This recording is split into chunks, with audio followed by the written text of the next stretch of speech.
네, 진사로입니다. 52회 한능건 기본 21번부터 해설 강의를 계속 이어가도록 하겠습니다.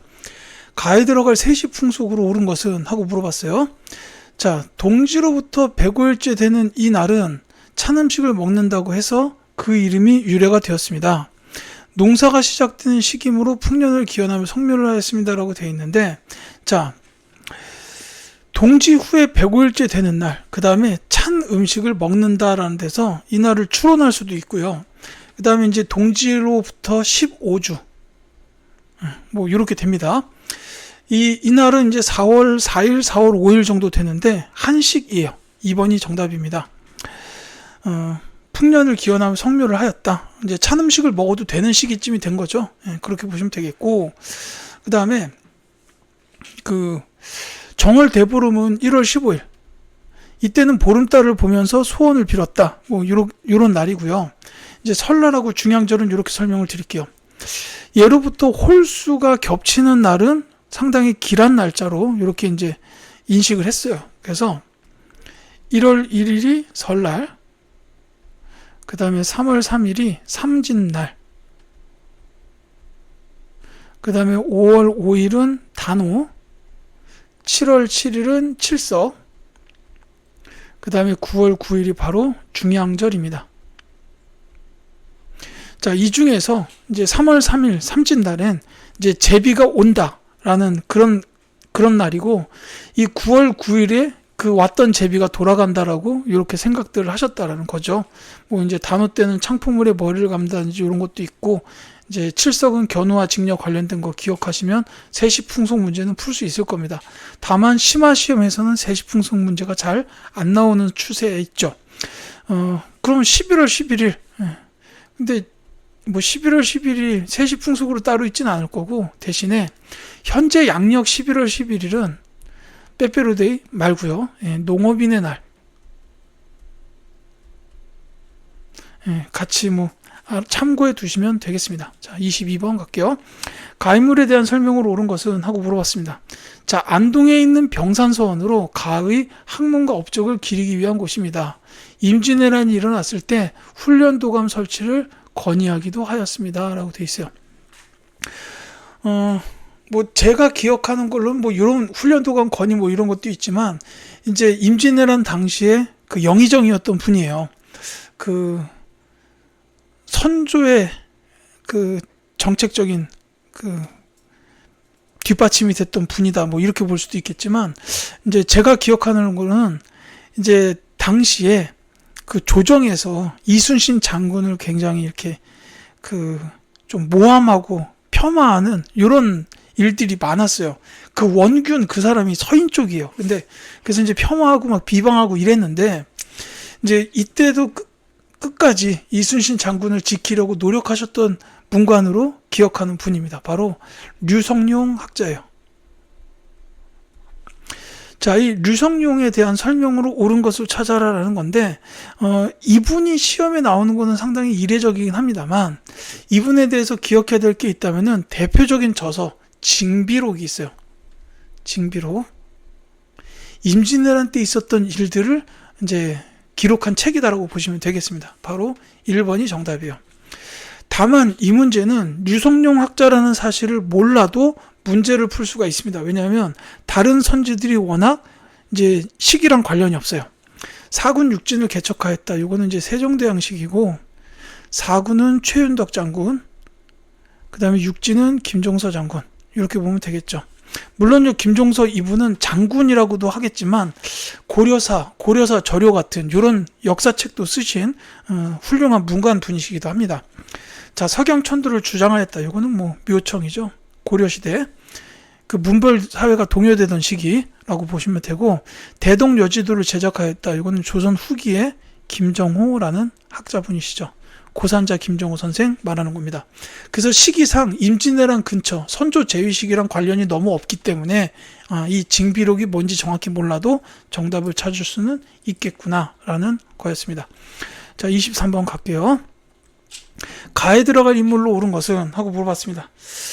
자, 이 책은 제주도에 표류한 네덜란드 사람 가가 조선에서의 억류 생활상을 기록한 것입니다.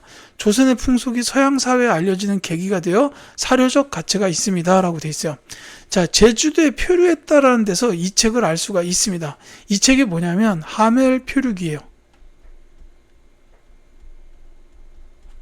자, 그러니까 이 지으신 분이 그 네덜란드의 상인이었던 하멜입니다. 그래서 정답이 2번이에요. 그래서 하멜 표류기가 알려져 있는데, 이 하멜이 이 책을 쓴 이유가 뭐냐면은 이제 조선에 10년 정도 억류돼 있었어요. 근데 그 억류돼 있던 기간 동안에도 이제 이분은 원래 그 동인도 회사 소속 상인이라 이제 그 상행위를 하기 위해서 나왔잖아요. 그리고 표류가 뭐 본인 잘못도 아니고, 그러니까 10년 동안의 월급을 받기 위해서 증거 자료를 남긴 거다라고 보시면 됩니다. 나 10년 동안 이런 일 했어 라고 증거를 남긴 거예요. 그래야 이제 본인도 10년치 월급을 받을 수가 있으니까 뭐 그렇게 했는데, 어쨌거나 지금은 굉장히 역사적 가치가 높은 책이다 이렇게 인정받고 있다는 거죠. 자, 선지의 다른 분들 중에서 특히 요 베델, 자, 요 베델은 기억하셔야 됩니다. 대한매일신보, 요거를 창간하신 분이에요. 설립자라고 보면 되겠죠. 창립자. 베델과 양기탁 이 두 분이 대한매일신보를 창립하셨고, 이제 당시에 뭐 의병 활동에 대한 보도, 특히 국제보상운동에 대한 지원, 이게 이루어졌던 데가 바로 대한매일신보였습니다. 그래서 이제 일제의 비판적인 기사를 엄청나게 많이 내는데 일본이 부글부글 하면서도 손을 못 대요. 왜냐하면 이 베델 이분이 영국 사람이기 때문에 이 잘못해서 베델을 탄압하면 이거는 영국과의 외교 문제가 발생할 수도 있기 때문에 어쩌지 못하고 그냥 부글부글 했었다. 그래서 이게 조선 총독부가 딱 세워지자마자 이 대한매일신보부터 그냥 총독부의 기관지로 싹 이렇게 바꿔버립니다. 하여튼 일제 이놈들 진짜. 자, 그렇고 이 헐버트 요 분부터 말씀을 드릴게요. 그 유경공원의 교사이셨어요. 그리고 또 하나가 이제 삼인필지라는 책을 쓰셨습니다. 이게 이제 한글로 된 세계 지리서예요. 심지어 이제 읽기 편하도록 띄어쓰기 기법까지 도입해서 이제 이 삼인필지를 쓰셨다라는 거죠. 이제 이런 거는 시험에 나올 수 있기 때문에 기억해 두셔야 되겠고, 이 맥켄지라는 분은 이제 제가 보기로는 이 한능검에서는 잘 다뤄지지는 않는데, 아마도 여기서 말하는 맥켄지는 그 프레데릭 맥켄지를 말하는 게 아닐까 싶어요.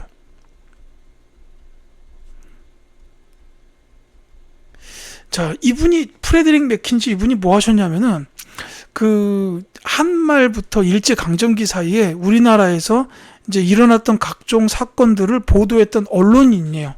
그 대표적으로 이분이 보도했던 일들이 뭐가 있냐면 정미의병. 그 외 정미의병 관련된 사진이 하나 딱 있어요. 그 미스터 션샤인 보면은 나오는데 거기서 이렇게 딱 찍히는 사진이 있어요. 아마 그 사진을 촬영하신 분일 거예요.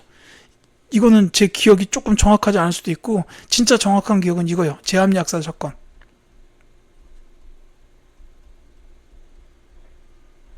이 제암리학살 사건에서 물론 이제 이 제암리학살 사건의 사진을 촬영하고 일했던 분은 이제 서코필, 그러니까는 프랭크 스코필드 박사님인데, 이분의 그런 내용들을 갖다가 전 세계에 보도하신 분이 바로 프레데릭 맥켄지입니다.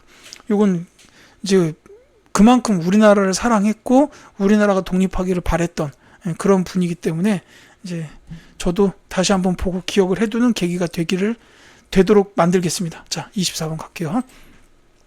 가와 나사의 시기에 있었던 사실로 옳은 것은? 하고 물어봤습니다. 자, 대비의 명으로 인조가 즉위하였다. 광해군을 폐위시켜 강화로 내쫓고 이이첨 등을 처형한 다음 전국에 대사령을 내었다. 자, 이거는 인조 반정이다라고 보시면 되겠죠. 자, 그 다음에 영조가 두루 원만하고 치우치지 않음이 군자의 공정한 마음이요, 치우치고 두루 원만히 못함이 소인의 사사로운 마음이다라는 내용을 담은 탕평비를 성균관 입구에 세우게 하였다라고 되어 있습니다. 자, 요거는 영조의 탕평책이죠. 자, 두 사이 시기에 있었던 사실입니다. 인조 반정 이후에 뭐 병자호란도 있고 뭐 그 뒤에 북벌론 나오고 막 이러지만, 이제 이 탕평책과 관련된 거, 그러니까는 사림의 권력 이동과 관련된 내용으로 말씀을 드리자면, 이제 이 인조 반정을 통해서 서인들이 정권을 잡아요. 물론 서인이 정권을 잡고 북인은 몰락을 합니다. 그래서 이제 남게 되는 붕당이 서인과 남인이 남는데, 이 서인과 남인 사이에서 서인 vs 남인 이렇게 쓰는 게 맞겠죠. 이제 이 시기에 인조 반정 이후에 병자호란 끝나고 인조 돌아가시고 그 뒤에 뭐 이제 효종 돌아가시고 나서 현종 시기의 예송, 그 다음에 숙종 시기의 환국, 뭐 이런 게 나오게 돼요. 그러니까 이제 요 탕평책이 나왔으니까 그 사림의 권력 이동과 관련되는 그런 선지가 나오는 거고, 그래서 정답이 1번이 되는 거예요. 예송이 발생하였다. 이게 이제 그 현종 시대에 있었어요. 아버지 효종이 돌아가셨는데 이제 그 당시에 그 자의대비, 그러니까 현종 입장에서 할머니고 그 효종 입장에서는 어머니죠. 이 자의대비가 상복을 얼마나 입어야 되느냐, 그 기간을 두고서 서인과 남인이 대립했다. 이게 예송입니다. 자, 삼포해란이 일어난 건 이제 중종 때죠. 이건 중종 때다라는 것도 중요하고요. 또 하나가 비변사가 만들어졌다. 비변사가 설치됐다라는 거. 자, 경국대전은 성종, 그 다음에 정동행성이 설치되었다. 요거는 아예 원간섭기라고 보시면 되겠죠. 고려시대. 자, 25번 가겠습니다. 가에 들어갈 화폐로 오른 것은? 하고 물어봤어요.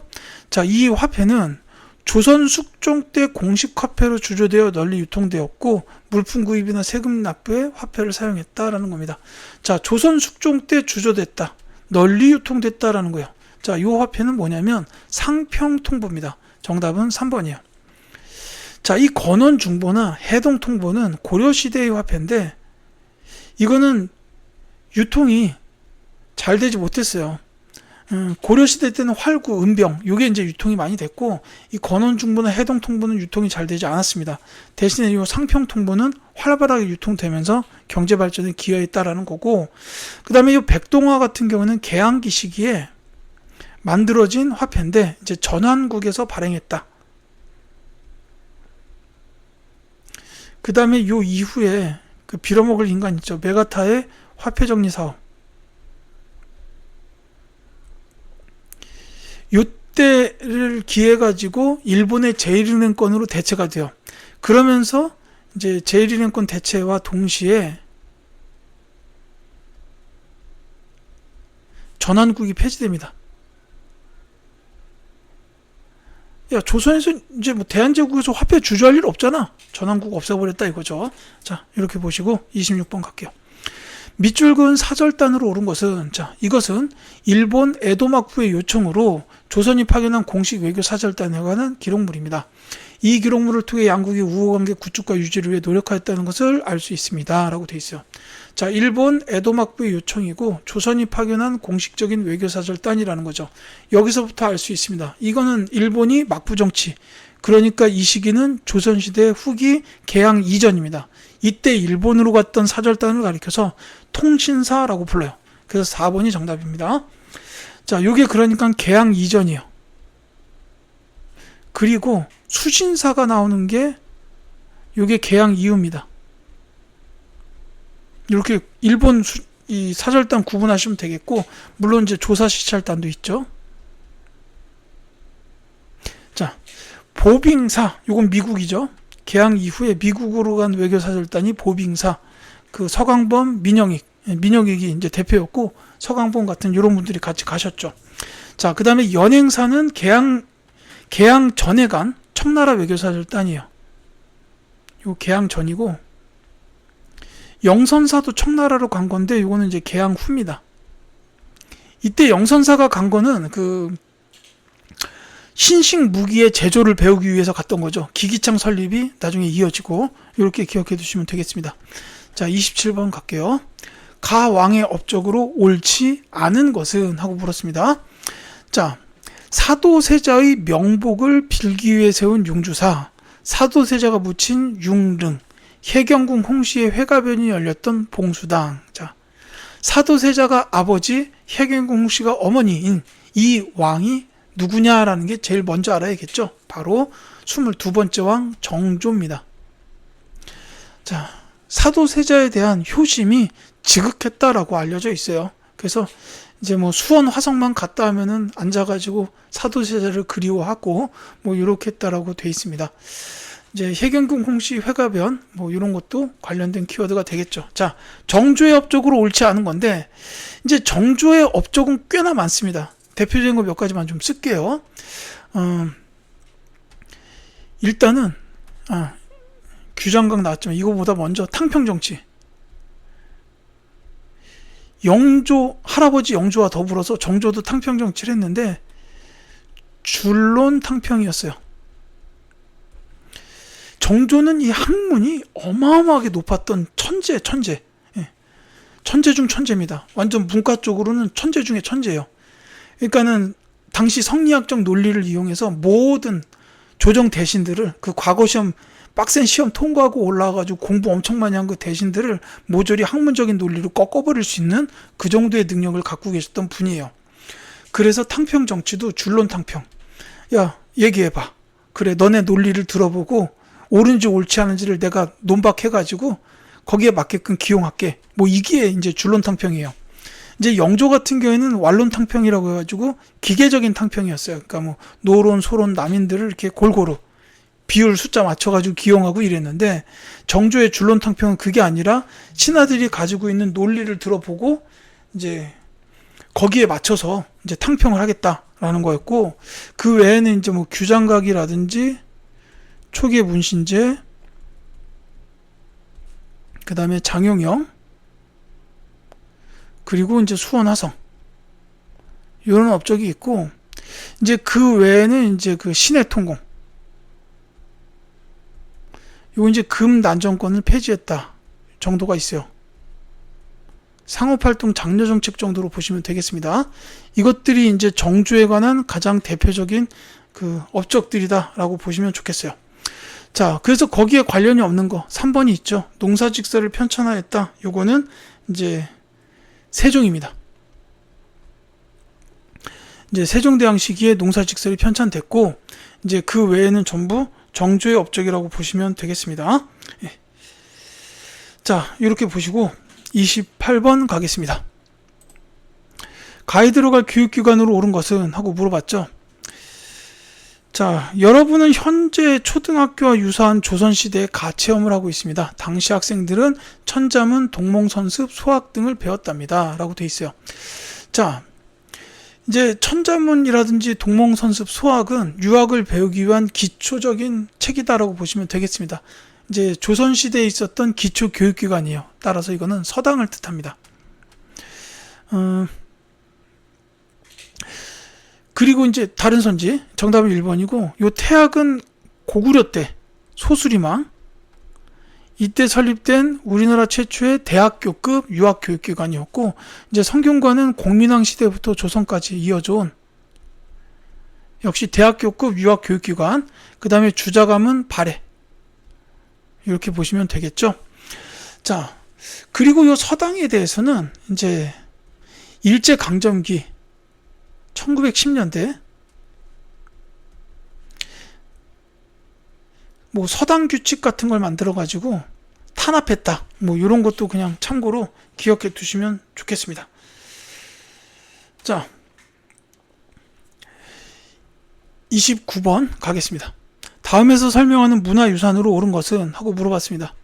자, 이 궁궐은 조선시대의 창덕궁과 함께 동궐로 불렸고 일제에 의해서 동물원과 식물원이 설치되어 한때는 그 원래 모습을 잃었던 적도 있었고 본 모습을 찾아가고 있는 궁궐에서 왕실의 숨결을 느껴봐라 이렇게 되어 있습니다. 자, 동궐이라는 데서는 좀 어려울 수도 있어요. 근데 이제 이건 심화시험 기준으로도 쉬운 문제는 아니지만 거기서는 가끔 출제되기 때문에 말씀을 드리자면 이게 가장 중요한 키워드예요.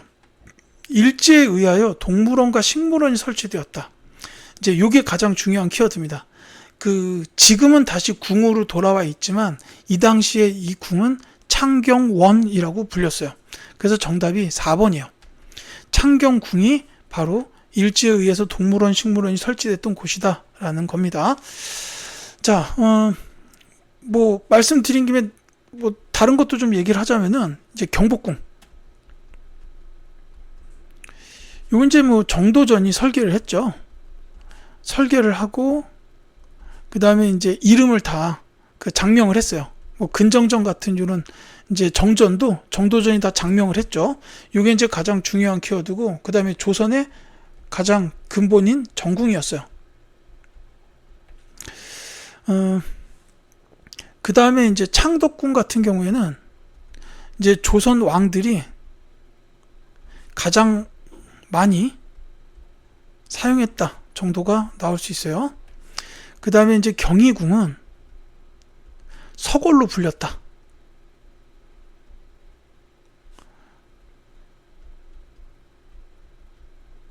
이런 게 나올 수 있고, 그 다음에 덕수궁.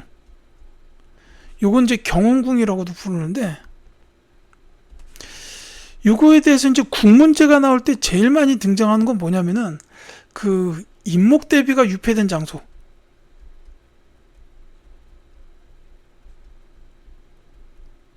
왜 그 광해군이 폐모살제 그거 해가지고 인목대비 유폐하는 게 그게 바로 이제 덕수궁이었어요. 그 다음에 이 경운궁은 또 하나가 고종이 아관 파천 마치고 한 곳이기도 해요.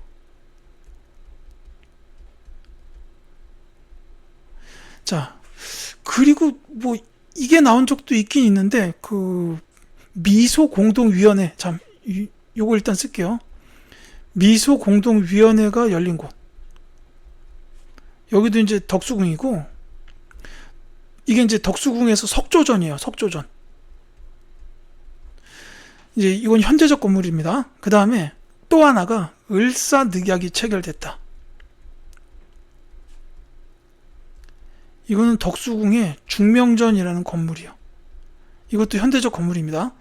그래서 이제 특히 중명전 가보시면 1층에 을사오적하고 일본의 정권 대신들이 마주 앉아서 그 늑약을 체결하는 그 상황이 딱 묘사되어 있어요. 뒷골이 확 땡깁니다. 어쨌거나 이 덕수궁 관련된 키워드들이 꽤 많네요. 뭐 이런 것들이 이제 등장할 수 있다 정도로 일단 말씀을 드리겠습니다. 자, 30번.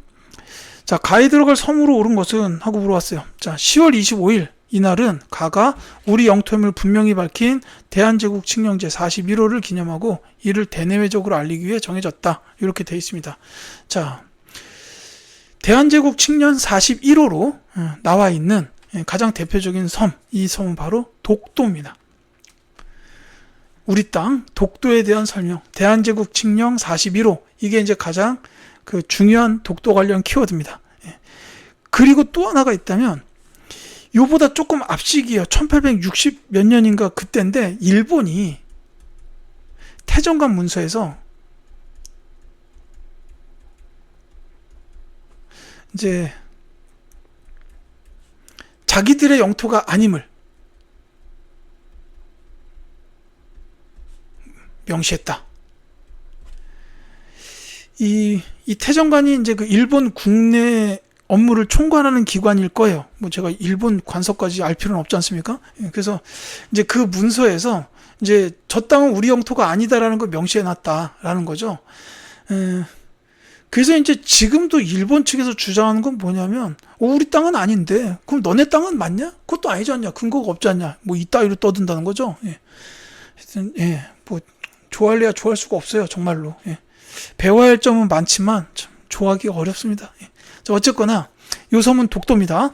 자, 그 다음에 이 완도 하면, 요 완도는 청해진, 통일신라 시대의 그 해상무역과 해적소탕을 위해서 장보고가 설치한 거, 청해진 기억하시면 되겠고, 이 검은도는 1885년에 영국이 불법 점령했던, 러시아의 남하를 견제하겠다라는 명분을 내세워서 불법 점령한 섬, 여수 남단에 있어요. 그 다음에 요 흑산도에 관해서는 그 정약전 선생이 유배를 갔던 곳이요. 이 정약용 선생님의 형입니다. 그래서 이게 이제 신유 박해 때, 순조 때, 신유 박해 때 이제 천주교를 탄압하는 그 과정에서 정약용 집안이 싹 다 이제 뭐 유배 가고 죽고 이래요. 그 황사영 백서 사건의 황사영도 정약용의 조카 사위인가 아마 그럴 거예요. 이제 그런 식으로 정약용 집안이 싹 다 뭐 유배를 가고 막 이렇게 되는데, 이 과정에서 정약전 선생도 흑산도로 유배를 가게 됩니다. 그리고 거기서 자산어보라는 책을 쓰셨어요. 이제 흑산도에 워낙 그 생선이나 그 바다 자원들이 많다 보니까 이제 그거를 어떻게 먹고 할 것이냐, 활용할 것이냐에 대한 책이다라고 보시면 되는데, 이제 요게 가끔 지역 문제나 아니면은 이제 책 관련되는 걸로 출제가 될 수도 있다라는 거, 그래서 다 말씀을 드렸습니다. 자, 독도는 이제 분명히 우리 땅입니다. 뭐 안용복 이런 분들 숙종 때 가가지고 막 그 노력하셨어요. 예, 그런 것들도 다 기억해 주셨으면 좋겠습니다. 자, 이렇게 30번까지 말씀드리고요. 31번부터는 또 다음 영상에서 이어드리도록 하겠습니다.